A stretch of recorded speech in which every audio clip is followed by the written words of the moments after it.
Story 1. Didn't Zuckerberg have to testify before Congress about Facebook actively manipulating society in exactly this way? Yes. Algorithmically driven social media is designed to keep you engaged, whether you are hate-watching or not. Clicks generate advertising revenue, regardless of the effects on civilization. So every person who believed the false claim that children were using litter boxes in schools was fed that content to make them more paranoid, simply because they engaged with it. Story 2. Algorithms are probably part of the problem, but the bigger issue is social media in general. First, it lets you connect with like-minded people over a wide area. You are more likely to follow or befriend people who share your views, which can create tunnel vision in how you see society. Second, people are more likely to say extreme things online or things they would not say in person when they can hide behind a username. Story 3. Truth and reporting are behind paywalls while conspiracy theories posted by users with crude names run free. The algorithms reward the takes they do not want you to hear, which are Alex Jones-level nonsense designed only to sell erectile dysfunction pills. Story 4. Polarization in the United States did not start with social media or even with modern politics. It is the result of decades of social, cultural, and economic shifts that changed how people see themselves and each other. Over time, Americans have sorted into different worlds. Cities became more diverse and liberal while rural areas remained more traditional and conservative. Education, income, race, and religion began to align with political identity, so politics stopped being just about issues and began to feel like part of who people are. The economy added fuel to this. As good jobs disappeared from working-class towns and wealth concentrated in urban areas, people in struggling communities felt ignored and disrespected. Institutions that once connected people across differences, such as local news, churches, and unions, declined. That left fewer shared spaces and more isolated groups.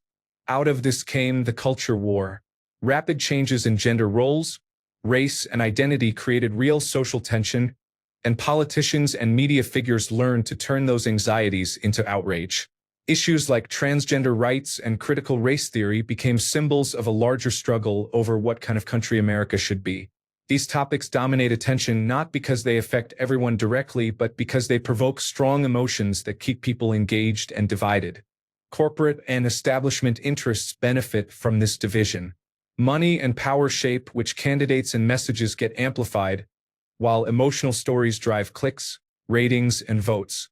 The culture war distracts people from shared economic frustrations and makes compromise feel impossible.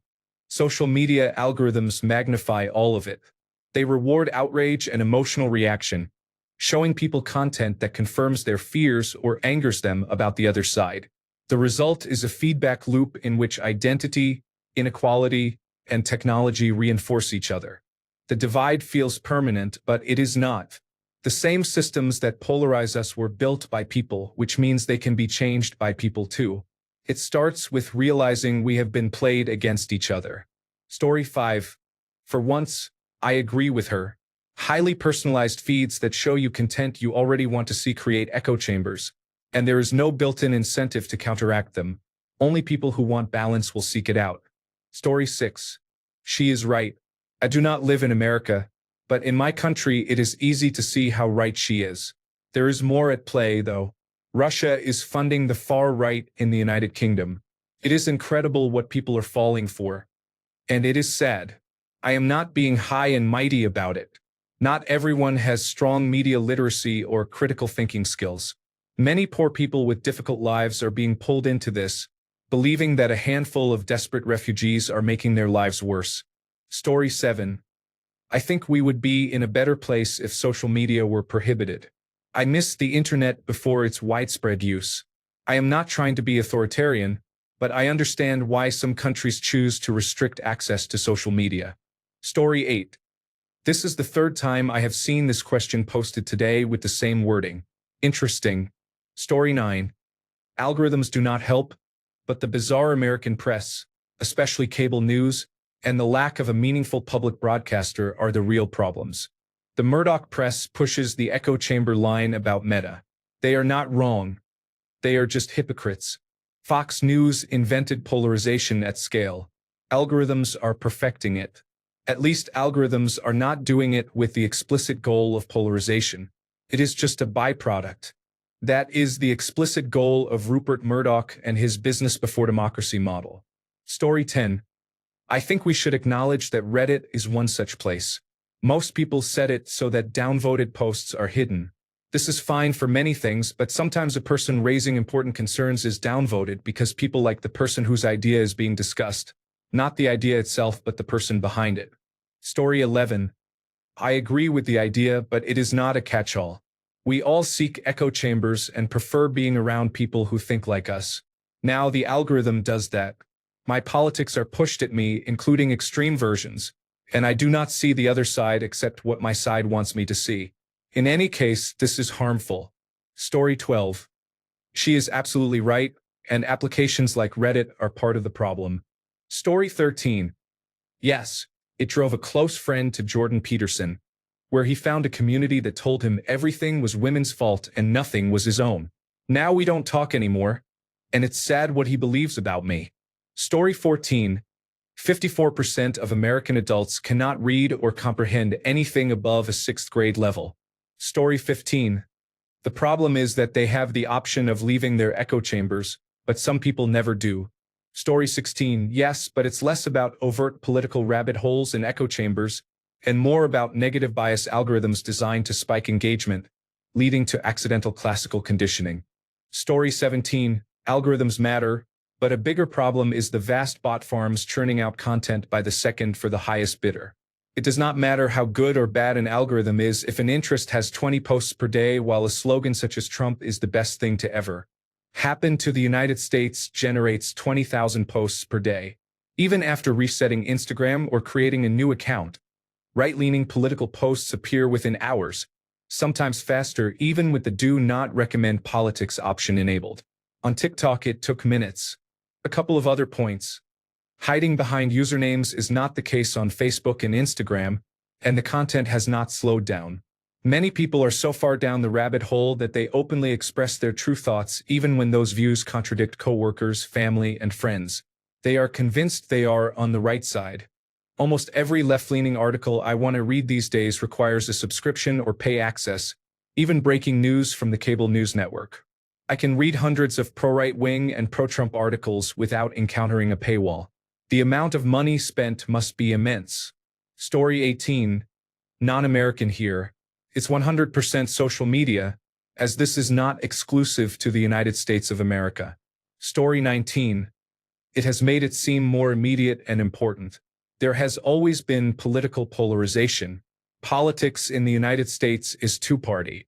Story 20. Yes, those algorithms are controlled by corporations and billionaires.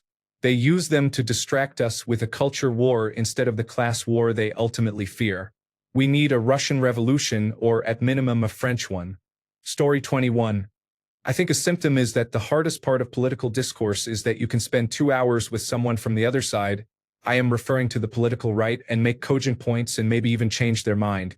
Then they will watch 3 minutes of Fox News or One American News Network, and it is like a mind eraser. Story 22. The algorithms are designed to increase engagement, and nothing is more engaging than fear and hate of the other. Story 23. This is a chicken or egg problem. The algorithms are based on machine learning, also known as artificial intelligence. They read your social media text inputs and use that data to predict content you will enjoy. We can blame the algorithms, but they would not be dividing us if they did not work, and they would not work if we were not susceptible to confirmation bias and to misinformation that reinforces our prior beliefs. Story 24. The problem is that people cannot discern news, propaganda, and opinion. I am having to watch Fox News at my parents' house now. My mother is listening intently, and I am rolling my eyes at what they are saying. Story 25. Social media runs on outrage. The more a post makes you angry, the more the algorithm boosts it. Leaked Facebook papers showed the platform amplifies divisive content because anger equals engagement. A Massachusetts Institute of Technology study published in Science found false news spreads 6 times faster than the truth, mainly because it fires up emotions such as fear and disgust. It is not a bug, it is the business model.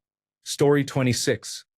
My take is that only a bot could ask a question like this. Story 27. She is absolutely correct, but as someone who has been studying this for years, I wish she would cite some sources. If you want a better understanding of how engagement and predictive algorithms harm users, look at the work of Tristan Harris and Ozza Raskin. Start with their most popular work, The Social Dilemma, followed by its spiritual successor, The Artificial Intelligence Dilemma. Then watch some of their talks, including their appearance on the Joe Rogan Experience. Summary: humanity's first contact moment with artificial intelligence was social media, and humanity lost. We still have not fixed the misalignment caused by broken business models that encourage maximum engagement. Large language models are humanity's second contact moment, and we are poised to make the same mistakes. Story 28. It has to be something like that. Things are chaotic. People have gone to extremes. There have always been differences of political opinion, but never in my life have I felt that people who disagree with me actually want me dead. Scary times. Story 29. A lack of critical thinking about what the algorithm feeds you is just as bad. Story 30. Absolutely. Personalized engagement algorithms that show you what you are most likely to click on, rather than showing people similar content, create a choose-your-own reality bubble in which personality profiling artificial intelligence delivers the propaganda most likely to influence you. It is dystopian. Story 31. Algorithms alone are not the issue. The deliberate use of algorithms by social media companies to manipulate and stoke conflict for engagement and advertising revenue is the problem. Story 32. This seems like common sense. Algorithms create echo chambers by reinforcing our confirmation bias. We live in this blind spot. Story 33. We are highly tribal. Current instant communication technology enables us to form many small tribes rather than being absorbed into larger, consolidated ones. This creates a paradox. Individuals become more atomized, yet their beliefs are reinforced by online echo chambers. This is not ideal for how we run society. It makes consensus and collective action harder because people focus on their tribe's concerns. As a result, a relatively large minority can gain disproportionate influence and push through policies many others would not support, since usual problem-solving mechanisms become paralyzed. While I am not fond of her, I must concede she has a point. It is not only the algorithms. It is mostly the way we are almost hardwired to react to them. Story 34. This is not a hot take. It is obvious and shows how easy it has become to get people to vote against their own best interests. Story 35. The way content reaches us is very different today than it was 10 years ago. Everything you hear, read, and see on social media is directed to you based on your personal profile, that is, demographic details, or on how you have previously engaged with content. You see more of what you interact with. This is what people mean when they say, because of algorithms. An algorithm is a mathematical function, a process and a set of rules to solve a problem. In the context of advertising, the process and rules revolve around getting your attention and clicks on content. What this leads to is fortifying one's bias, that is the echo chamber. This is used in particular by right-wing political groups to radicalize vulnerable individuals. Story 36. More insidious is that this has significant effects on people who are not ordinarily political. Fox News and talk radio captured many of them long ago because they were already engaging with that kind of content. A brand new, neutral feed can veer quickly into fairly extreme right-wing territory unless guided elsewhere. Currently, these algorithms tend to push users toward right-wing political content, but the broader problem is that they push people toward political content in general. In other environments, the direction could differ. Story 37. I agree that it's just part of the problem. Certain media moguls owning large portions of the available news media and pushing strongly biased narratives were another part of it, and they were doing so before digital media fully took off. It certainly did not help that, in 1987, the Federal Communications Commission eliminated the Fairness Doctrine, which required news outlets to present all perspectives, including opposing views, when reporting a story. While news organizations were not required to give equal time to each viewpoint, they still had to give some time to opposing perspectives. Story 38. I interact with many colleagues who inhabit a completely different reality. I do not think they are stupid, though some are. They are not discerning about their media consumption. They become upset about things they do not understand, and algorithms keep feeding those topics to them. They have no motivation to change. They have never known anything different. Story 39. Social media shows us fringe, radicalized people on the far left and the far right, so we assume that is normal and that everyone is like that, which leads us to hate the opposition. In reality, most people are fairly moderate. Social media is 100% to blame for the extreme political divide in this country. Story 40. Algorithms make an existing problem worse and do so faster. The core problem is a two-party system that grows more polarized with each election. At first, there were disagreements about how to improve life while still cooperating on some issues. Then it shifted to people insisting their way was the only way and only working with the other side when necessary. Now many do not care if policies make life worse for anyone as long as the other side loses. The two-party system might have led to this on its own, but algorithms and hostile actors exploited social media to accelerate it. Story 41. Algorithms are designed to maximize engagement. People engage more with negative and sensational content than with positive content. Algorithms have been highly successful. They are part of the problem because many people become rich by making their customer base angry. This should be basic knowledge for everyone using the internet. Story 42. In 2000, my sister knew absolutely nothing about politics and thought computers were for nerds. In 2010, when I visited her, I could barely get her attention because she was on social media nonstop. Today, she thinks she knows everything about politics, but what she believes is completely wrong. Story 43. There is a Veritasium video that explains game theory research and how it has made this outcome inevitable for social media. Story 44. Completely. You click anything at random on Facebook, and the algorithm screams in joy and floods you with similar content. Taylor Swift's new album. I'm not a fan. It's not my style. I clicked something Jimmy Fallon talking about her new album. For days I was shown every talk show appearance and interview she's done, plus her partner's vlog and interviews. Even a sandwich shop he mentioned was featured when a news station went there to ask the owner how busy it has become. I probably blocked 15 or more pages this past week. Now imagine I'm a 40-year-old white man and Facebook shows me a right-wing blog. It would be a flood of stories claiming that Biden is trying to ruin America and that Trump is the savior. Story 45. The algorithms only automate what humans have done throughout history. Critical thinking is ultimately required, but we are emotional creatures. Being able to distinguish objective reasoning from what one feels is right is harder than many realize. Sometimes the answer requires a bit of both. Story 46. You used to log into these applications and see only the friends and pages you wanted. It was an opt-in experience that you tailored to yourself. Now it is the complete opposite. You open these applications and see junk and the latest obnoxious trend thrust straight to the top of your timeline. There was not enough screen retention to sell ads simply by using these services to interact with friends. Oh no, said large technology companies, we have to show you negativity and rage bait to keep you on the app for another 20 minutes and squeeze in a few more impressions. Story 47.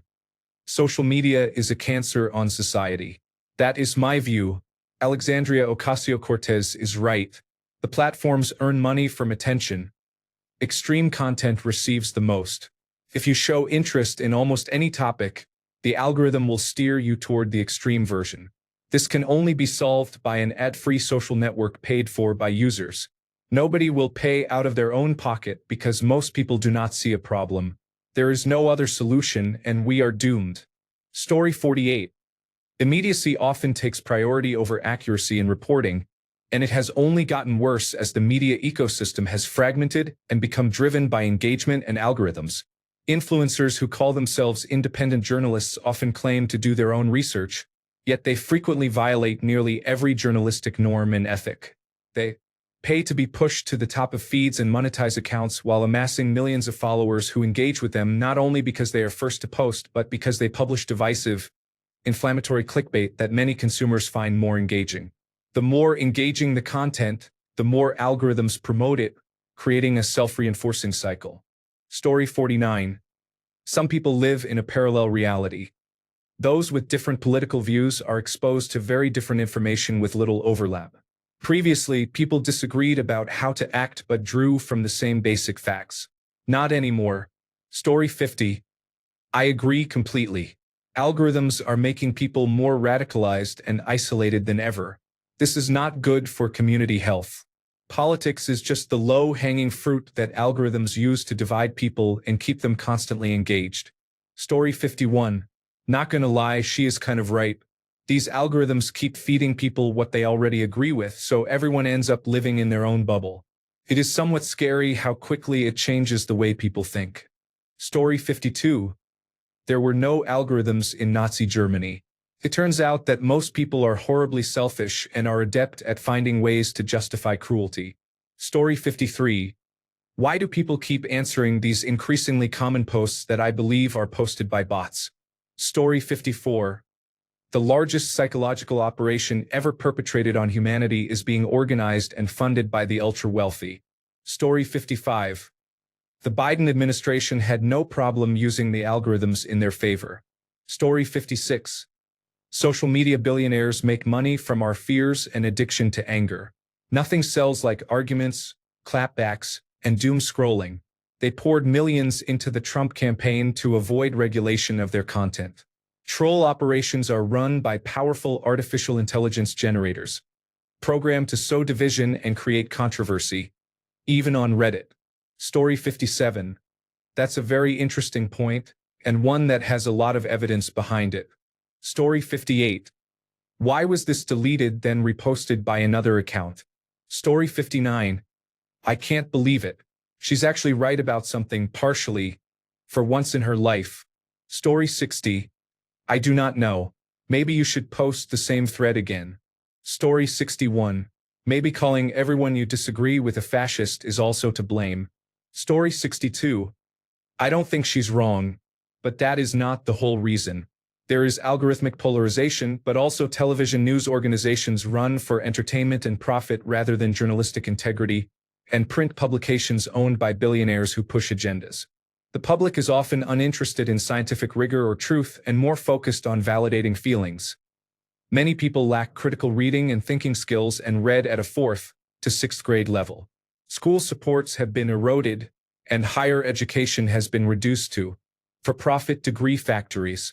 Young people are being pushed into trades, and artificial intelligence is consuming entry-level jobs and the experience needed to grow professionally or even to enter the workforce. Many people feel entitled and view public benefits as illegitimate. We have lost a sense of humanity, broken the social contract, and lack connection to ourselves and to each other. We are lied to so often by sources we were supposed to trust that nobody knows what is true anymore. Algorithms contributed, but they are part of a larger machinery. Story 63. Extremism begets anger. Anger begets engagement. Engagement begets money. Story 64. It is never just one thing.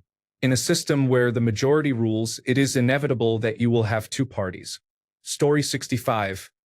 It all went south once we started calling everything on the internet content. Story 66. I went to visit my parents about a month ago. They had no insight into the case of Abrego Garcia. They had not been exposed to any stories about immigration and customs enforcement activity or anything like that, because they actively avoid political discourse on social media. When I explained what was going on and why I was scared, when I showed them the footage I had seen, they were absolutely shocked that they could not know it was happening. So was I. The algorithms are tuned to a specific metric, engagement. How long do you look at something? Where do you pause your doom scrolling? What do you comment on?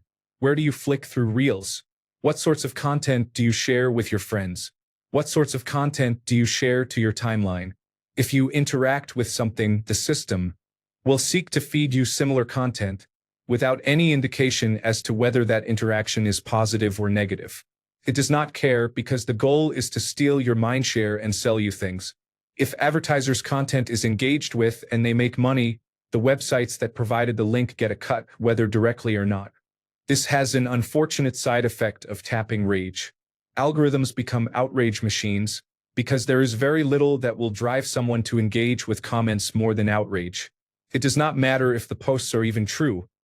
If they outrage you, you engage more, thereby encouraging the algorithm to give you more and more content to be outraged by. If they outrage you, they can sell you more. The especially unfortunate thing is that these websites have fooled so many people into believing everything that is thrust in front of their faces. When Facebook merged the real world and the internet, those of us who had been here for a while knew it was dangerous. The internet is full of lies, and discerning what is true is an increasingly difficult task that takes years of practice. Social media takes people who have no experience with that skill and throws a barrage of information at them far faster than they can process, all while actively discouraging them from thinking critically about what they are consuming. Your grandmother sees a made-up story about Mexican pedophile cartels running rampant in lawless southern Arizona and draws outrage from it. She may interact with it. She may even call her senators about it, because it is so outrageous to her. After she is done with that engagement, she will be rewarded with saccharine artificial intelligence cat art, minions being silly, baby pictures, and a meme that she wants to share disparaging immigrants because she is still recovering mentally from her outrage. She does not even know that she has been played for a fool. You may not even know that she has been exposed to it because there is zero accountability. So then she comes to the Thanksgiving dinner table expecting everyone to be on her side. Very few people at the table have been shown the content she has seen, so nobody knows where she is coming from. She comes across as extremely racist when the information she has supports her position perfectly logically. She loves Mexican people, but she does not want pedophiles running rampant in southern Arizona any more than the next person. Because she was outraged by that, she is not shown the videos of immigration and customs enforcement zip-tying children. She is not shown content about Abrego Garcia. She is not exposed to the same information we are, so we lack any shared context. Information is not presented in an equal and fair fashion. This has been a problem since the 2000s. Both sides are getting different information, and social media is making it worse. Story 67. This is the result of a concerted effort by each party to cast its opposition and the opposition's supporters as unpatriotic, stupid, and evil. The implication is that if you support that party, you are automatically patriotic, wise, and on the side of good, while the party's failures are blamed on the opposition's cheating because the opposition is labeled evil. This tactic began in the late 1980s, and participants have been ratcheting up the intensity ever since. Alexandria Ocasio-Cortez is taking the easy way out by blaming algorithms. Algorithms are driven by people's behavior. People love being told they are patriotic, wise, and on the side of good, and they eagerly believe it. A great deal of thought by many skilled advertisers, marketers, and political strategists went into this, and it worked well until Donald Trump hijacked it and did it better than other participants. Story 68. Well, no surprise. Look at nearly any subreddit. Most of them, especially the large ones, are political now. The anonymity of the internet has made us more hostile to each other. Disagreeing with someone politely or civilly is so rare that when it happens, people are surprised. Story 69. For once, I somewhat agree with this woman. Compared to real life, the people I see online on X, formerly known as Twitter, are much scarier because they are more extreme and sensational. This makes you think people are crazy in general, when in reality, out of millions of posts, the algorithm shows the ones most likely to provoke a response and make you watch, share, like, or repost. Then those of us who live online think that represents humanity, and we go into fight or flight and vote for a leader who promises to eliminate those threats. Story 70. You read something and then are pushed increasingly towards similar content, each item going a bit further toward the extreme. Of course, it polarizes your viewpoint. Story 71. 100%. It is easily verifiable that anything you show interest in gets fed to you ad nauseum. Story 72. Yes and no. Before algorithms, people already grouped by shared interests on the internet, and this turned political. No algorithm made Tumblr and 4chan polar opposites at first, just like no algorithm made older people find Facebook. There is an algorithmic echo chamber, but I think the user base is as much to blame as the methods used to retain engagement. We did not just flip a switch and become a polarized country. We always have been. People in power simply figured out effective ways to split us by gathering data. If you were old enough and perceived as neutral enough to get honest answers about voting in 2008, you would have heard the worst. A man I had worked for 4 years debated me and a coworker about Barack Obama for 20 minutes over lunch until he finally used the N-word as his main argument against Obama. No one who was not completely irrational would say that to a camera or on a blog. Left-leaning news outlets would not show it because those people were too extreme to be included in a sample. The difference now is that people feel more comfortable saying extreme things out loud because they think there are 70 to 80 million people who will have their back. That could be attributed to an algorithm. John McCain would not have their back, and neither would most of his voters publicly. I do not believe Mitt Romney would either. Donald Trump was always who they were waiting for, algorithm or not. Story 73. That's easy. Alexandria Ocasio-Cortez is one of the dumbest people ever elected to Congress. Story 74. Algorithms are tools and not to blame. Let's always focus on the people behind the curtain who are responsible for the algorithms and for deploying them. Story 75. Just a few days ago, she posted a video encouraging her supporters to make fun of Stephen Miller for his height and bald head. Alexandria Ocasio-Cortez is enabling male body shaming. It is pretty ironic coming from her. She is not wrong, of course, but that does not stop her from directly contributing to polarization. Story 76. She insulted all short men and doubled down. Story 77. My view is this has nothing to do with algorithms. YouTube admitted to unjustly censoring conservatives for political speech at the behest of the Biden administration, calling it unacceptable and wrong.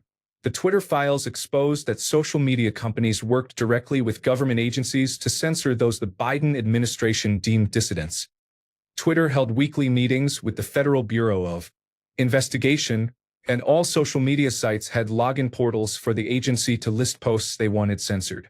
Mark Zuckerberg has said the Federal Bureau of Investigation notified Facebook to censor content. Google was reported to send voting reminders to spam folders in conservative areas while delivering them to the inboxes of Democrat areas. That is not algorithmic. It is engineered polarization and actual authoritarianism. Story 78. She only cares when the algorithms drive people to political views that run counter to her own. Story 79. I disagree. The real problem is the refusal to seek compromise with people we disagree with. Shutting down people who express concerns that are not politically correct does not resolve the issue. It simply silences them. When people stop talking to you, they seek out others who agree, and the conversation goes unchecked. The next time the community raises its concerns, their position may be more radical and angrier. Refusing to engage with people who hold different opinions fuels long-term radicalization. Many disagreements start with relatable concerns. We should stop treating the other half of the country as enemies and work to find common ground. Constant escalation of conflict leads nowhere good. Story 80. There is far too much political grooming aimed at offering a quick fix to the average voter. Politicians rely on emotional issues to distract voters so they do not see the real issues being advanced. Story 81.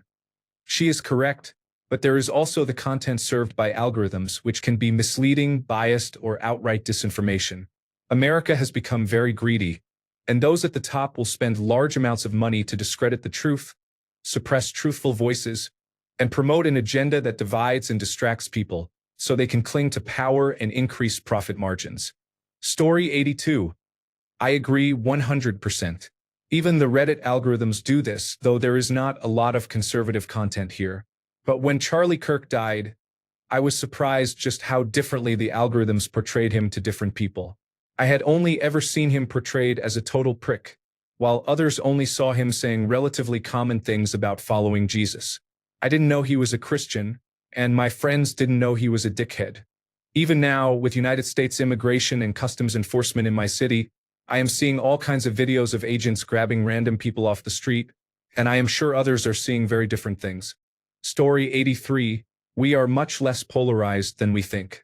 Noam Chomsky said, the smart way to keep people passive and obedient is to strictly limit the spectrum of acceptable opinion, but allow very lively debate within that spectrum. We get furious with each other over trivial things such as who is performing at the Super Bowl halftime show, while the empire rumbles on and almost nobody speaks up. We generally agree that the United States has the right to do anything to another country to protect our safe and comfortable lives. Story 84. I am an artificial intelligence and machine learning engineer and researcher. I worked in software for 20 years, including on matching algorithms. She is right. It is not that algorithms are deliberately programmed to do anything malevolent. They are optimized for engagement. However, the emotions that are favored in practice are anger, fear, and group hatred. These are the charismatic impulses and emotions that lead to viral success. The algorithms are not designed to amplify toxicity, but they do. Everyone in the technology industry at high levels knows this, but no one cares enough about the problem to solve it. These systems make so much money for the people at the top that no one is going to make changes. If it matters, algorithm is just an ordinary computer science term. It does not mean anything nefarious. The function your operating system uses to sort your files is an algorithm. Technically, these systems are algorithms. They are ranking algorithms, but not all algorithms are manipulative, extractive, or bad. Story 85. Where's the lie? The algorithms are programmed to drive the most engagement. It used to be that liberals used online spaces to organize protests or get out the vote, and that was it. Conservatives often listen to 3-hour podcasts that ragebait over a single subject. During Gamergate and after the 2020 election, people made videos 3 to 4 hours long about an event that could be summarized in 60 seconds. Story 86. Laughing out loud. She didn't even know the 3 branches of government. Don't listen to idiots. Story 87. Alexandria Ocasio-Cortez is nearly as dumb as Donald Trump, but twice as smart as Kamala Harris. Weird times. Story 88. Let's put the blame where it belongs. Algorithms only give us what we seek. Nobody forces us to doom scroll. Blaming algorithms and technology executives for people's free decisions is as misguided as blaming coca plants and drug dealers for Uncle Steve's cocaine addiction. The problem is demand, not supply. Story 89. This is explained by Nobel Peace Prize winner Maria Ressa. I hope you all watch it. Story 90. I hope this helps move things forward. I view people as the core of the problem. We have lost accountability and responsibility. Story 91. I think that is a large part of it, but I also think it is being magnified by a feedback cycle in which words and actions from people on one side of a polarized divide cause those on the opposite side to become more polarized, creating an escalating cycle. I do not know how this will end, except possibly in violence, but I hope we find a way. Story 92. I have seen the same dynamic my entire life. It does not seem new. That dynamic includes people repeatedly believing this time is different or worse. Story 93. A highly personalized content feed creates echo chambers and radicalizes people beyond what they experience in real life. Story 94. YouTube starts recommending right-wing content after I watch a single workout video. X, formerly Twitter, recommends similar content even though I do not browse at all. Story 95. Algorithms may be the tool they use, but in reality it is about a dozen people with names and addresses. Story 96. Not the only problem, but it is a very significant one. Fuck all those tech bro asshats who foisted the algorithms on us. Story 97. There is no argument to be made against it. It tailors content to what you engage with, reinforcing your bias. Story 98. I agree. It takes a diligent person to sort through everything that comes at them. Not everyone has the time or attention span. Story 99. There is so much partisan hatred and strife, and it is all the other party's fault. Story 100. She is probably right. The mass psychological manipulation of people, especially children, in the name of time and application metrics should be outlawed immediately. Can you imagine a YouTube where popular content was truly organic, where everyone saw the same videos, returning to the shared internet of the 2000s and early 2010s? Story 101. Social media and their algorithms are profoundly toxic.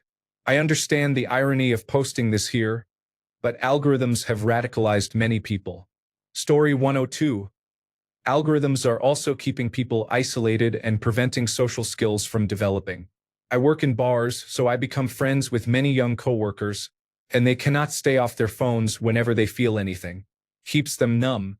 Story 103. I agree. There are some built pipelines that start off fairly innocuous but quickly veer into conspiracy. Story 104. Yes, she is absolutely correct. Twitter, for instance, is a cesspool. Story 105. Absolutely. I have been trying to have conversations with people in my life about how algorithms are causing all of this. Story 106. She is right. We need harsh regulations for algorithms, but they have so much capital and power in politics. Story 107. I do not place much stock in what she says. This is the same woman who believes cow flatulence is causing a problem, and she supports banning natural gas stoves. It is baffling that anyone would not scratch their head and think that we could return to sailing, which takes forever. You still have to build the boats. Electric stoves must be powered somehow, and wind and solar are not sufficient on their own. Story 108. Agreed. Social media must be held accountable for the damage it has caused. Story 109. Overall, people were not ready for everyone to know this much. Story 110. Social media has allowed everyone on the internet to exist in an echo chamber, and algorithms keep them there. It is so easy to mute, block, delete, and unfollow anything you do not like or agree with that your entire internet experience can consist only of content and people you already agree with. This is harmful. It has erased civil discourse. Story 111. I don't know about that. I do know she is the worst or best person who ever lived, though. This is my original take. Story 112. Probably the only truthful and legitimately important point she's ever made. Story 113. I'm not sure. While I agree that algorithms have contributed to growing polarization, these trends predate the algorithms and the internet as a whole. If I were to point a finger, I would blame the changing media landscape, which is heavily incentivized to keep its audience outraged to retain attention. The easiest way to do that is to highlight the failures and shortcomings of perceived enemies. Story 114. I think they are an accelerant and intensifier of existing issues of rising impoverishment among an increasing number of people in the United States and many Western countries. I support algorithmic regulation that targets the toxic, addiction-like ways these systems feed on negative feedback and engagement, but I do not think that alone will fix the very real material problems people are experiencing and responding to. As currently constituted, algorithms balkanize and intensify existing feelings and push people in reactionary directions. Many algorithms reward extreme groupthink engagement. They are also incredibly overstimulating, which drains people and leaves them feeling more tired, depressed, and frustrated. As with addiction, many people respond by using them even more. Broadly speaking, this has made people meaner, more suspicious, less social, and quicker to dehumanize one another. Story 115. I think the issue is that people have been taught that disagreement is an act of malice, and this has bred a pervasive fear of engagement across every political demographic. Algorithms can then effectively dictate what the other side says and believes because people refuse to actually talk to real people from those demographics. Story 116. Netanyahu and Trump said they will maximize the platform as a political tool, and the way they will do this is exactly as she described. Story 117. I believe a new fairness doctrine should regulate algorithms and establish a threshold for determining what constitutes real and fake news. Story 118. Corruption is affecting the United States. People are acting lawlessly. Story 119. Every boomer on both sides of my family believes everything they read in their social media echo chambers and the misinformation from Fox News, so I believe it. Story 120. Same as the last several times you posted this. She is right. Having ridden that polarization to gain power, she would be expected to understand this very well. Are you expecting people to say something different if you post this enough? Story 121. Algorithms are designed to confine readers to a single analytical framework. Without them, social media platforms might be tolerable. With them, those platforms become a toxic stew of disinformation. Story 122. I think things were more polarized in the Civil War era. Alexandria Ocasio-Cortez is being simplistic, but that does seem to work these days for politicians. Story 123. Yes, I think she is right. But it is odd when she is a front and center example and has benefited from social media algorithms that amplify polarization. Story 124. She is right.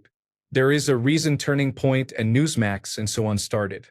If one voice shouts turn right and 10 others tell you to turn left, that one voice gets drowned out and you never hear it. Now take the same scenario. All 10 claim the lone voice is wrong, that it is trying to steal your money and your house, essentially everything except the honest truth. They take partial truths and warp them or deliberately omit certain facts. The far right is calling for political violence from its farther right groups, but I am not seeing left-wing groups calling for burning down schools or demanding a revival of the Weathermen. It is not a coincidence that Elon Musk bought Twitter and ended up working for Donald Trump under his Dogecoin moniker, a pseudo-government department. Story 125. Algorithms are a tool. Polarization benefits oligarchs. Capital in crisis resorts to fascism. That is where we are. Story 126. Yes, she is right. It is psychographics. Most recently, Campaign Nucleus and Funware. See the Funware investors' press release about Funware acquiring a stake in a Campaign Nucleus subsidiary. For background on how they segment and target people, see the YouTube video explaining their approach. Story 127. She is on the right track, but I think it should be a more nuanced take. An algorithm is useless until it is unleashed. How it is released is the problem, not the algorithm itself. This gets to the heart of questions around regulation and effective governance, holding those who control the release of algorithms to account, not an inanimate, powerful tool that has no agenda of its own. Story 128. Algorithms amplified discrimination that has existed for generations. They enabled propaganda and lies to spread more widely and to be accepted through weaponized groupthink.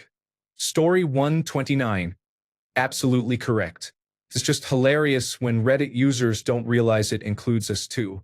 They think it's only for supporters of Make America Great Again. Couldn't be more wrong. Story 130. I have been working in digital marketing for 21 years. I can confirm she is 100% correct. Story 131. 100% true. Sprinkle in Fox News, and you have the recipe for our current state of chaos. Story 132. I cannot access external links. Please paste the text you want edited. Do you want acronyms expanded to their full phrases? For example, AOC, Alexandria Ocasio-Cortez, AI, artificial intelligence. Example edit of your line. The first brigade was not to your liking. Story 133. I have suspected for years that social media and other search algorithms are warping our political judgment. If people have not developed their own value systems for nearly 2 decades, perhaps both political camps in the United States are no longer suitable. Story 134. At this point, Reddit is the only social media I use. Even then, I access it through a browser rather than the application to limit my time on it. My feed starts the day with all my normal interests. As soon as I look at a couple of political posts, it becomes flooded with posts about all the heinous shit Trump and company are doing. I fall victim to doom scrolling if I am not careful, and I come out of it feeling awful and like the world is falling apart. I feel this behavior has been weaponized and pushes people further to the left and the right. I also feel that progress in the world is 2 steps forward and 1 step back. The step back is happening now, and part of moving forward again, even if only a small part, will be snapping out of the algorithmic stupor many of us have fallen into. Thanks a bunch for sticking around till the end of the video. Remember to subscribe, and until next time, stay awesome and goodbye.